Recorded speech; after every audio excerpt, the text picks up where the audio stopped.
De l'Assemblée, Monsieur le ministre de la Justice, cher grand frère, Monsieur le ministre Abbas Fall, mes très chers collègues.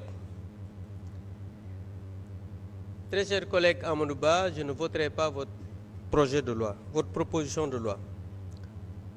Un grand penseur disait que les grands esprits discutent des idées, les esprits moyens des événements, et les tout petits esprits des gens et des détails. C'est pourquoi je ne répondrai pas aux tout petits esprits, parce qu'ils vont me faire perdre mon temps.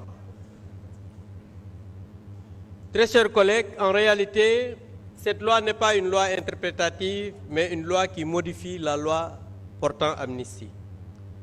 Une loi interprétative a pour objet de reconnaître, sans rien innover, un droit existant qu'une définition imprécise a rendu complexe.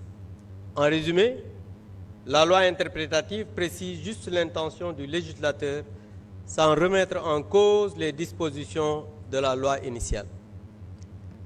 Et cette loi interprétative change fondamentalement la loi portant amnistie. Et les autres disaient qu'il allait abroger.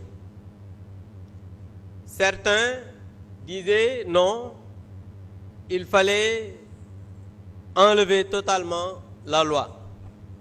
Et ils viennent dire aux Sénégalais que si on abroge la loi, ça ne va pas être rétroactif.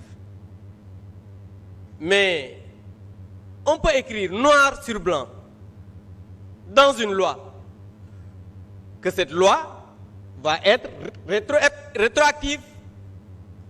Lan moo leen ko teree def mooy jubu leen da ngeen a dëng da ngeen a mën a luubal du ngeen ay nit ñu leer. Parce que quand on parle d'abroger la loi wala bu ñu abroger loi bi on a parlé de commanditaire. Le premier commanditaire c'est celui qui a parlé de Mortal Kombat. Le premier commanditaire, c'est celui qui a dit ku dee sa ndey juraat. Le premier commanditaire, c'est celui qui a appelé aux jeunes à l'insurrection. Et dans votre gouvernement, celui qui va répondre le premier. Monsieur le Président, wax ci bopp. Arrêtez l'affaire du président. Arrêtez l'affaire.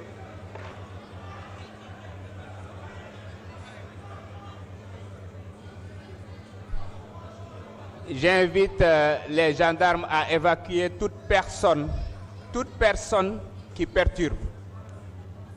Veuillez continuer.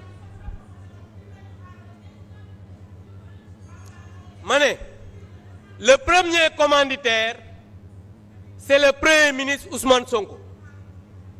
Dans votre gouvernement, c'est le ministre microfinance boobu moom bu yeboo mu tàmbali bu ngeen wootee tey bu subaa mu wuy ji. Tout à l'heure, l'ancien procureur a dit que voilà, les premiers visés, c'est le ministre de l'Intérieur et le ministre des Forces armées. Fàtte na ne l'actuel ministre de l'Intérieur moo nekkoon haut commandant de la gendarmerie. L'actuel ministre des Forces armées moo nekkoon CEMGA. Yéen xam naa ne seen gouvernement bi kenn du fa des. Gis ngeen naxe baaxul. Gis nga da ngeen a digoon Sénégalais yi ne da ngeen di dindi loi bi ñëpp wuy ji yéen seen premier ministre moo taxaw fii yàggul déclaration de politique générale ne nañu abrogé man mii ak ñëpp ñu dem wuy ji tey ngeen ñëw ngeen ne da ngeen di interpréter xam nga ne jubu leen te gis nga nit nag soo bëggee nekk ci réew on peut tromper le peuple une partie du temps mais on ne peut pas tromper le peuple tout le temps. Et tout à l'heure yàgg ngeen wax ay France dégage nangam léegi nag un petit français mooy seen référence ngeen bàyyi avocat sénégalais yi jël avocat boo xam ne du référence mooy seen référence te français la yéen xam nga ne yéen ñii war nañu waxaat ak yéen te ki may waxal mi ngi nii jàkkaarloog man.